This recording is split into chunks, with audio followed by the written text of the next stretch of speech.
Hello guys, আজ আমি তোমাদের সন্ধান দেব কাঁথির এক জনপ্রিয় রেস্টুরেন্টের, যার খাওয়ার কোয়ালিটিও যেমন কোয়ান্টিটিও তেমন।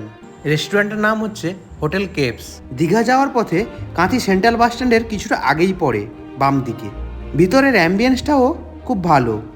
অ্যাকচুয়ালি আমরা গেছিলাম একজনের বার্থডে সেলিব্রেশন করতে। আমরা প্রথমে মিয়ামর থেকে কেক নিয়ে চলে এসেছিলাম।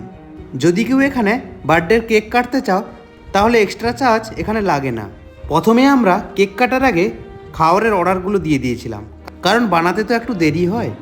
আমরা অর্ডার করেছিলাম স্টার্টারে তান্দুরি চিকেন, তারপর বাটার নান, সাথে চিকেন টিক্কা বাটার মশলা আর কড়াই চিকেন ছিল।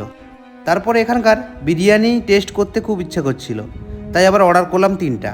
খাবারের টেস্ট কিন্তু বেশ দারুণ ছিল। কেপস রেস্টুরেন্ট তার নামটা বেশ বজায় রেখেছে। তারপর বিরিয়ানির ওপর লোভ সামলাতে না পেরে হামলা করলাম। সত্যি বিরিয়ানিটা চিকেন পিসটা বেশ অনেকটাই বড়, আর রাইসটা ছিল খুব বেশ তুলতুলে। অন্য জায়গার মতো এখানে অস্বস্তি লাগে না বিরিয়ানিটা খেলে। শুনলাম এখানে দুপুরেও নাকি ভাতের থালি রয়েছে। সামনেই তো দুর্গাপুজো, যদি খাওয়ার ইচ্ছে থাকে তাহলে এখানে খেয়ে যেও, খুব ভালো লাগবে। আজকের ব্লগটা এইটুকুই থাক, দেখা হচ্ছে আবার নেক্সট ব্লগে। টাটা।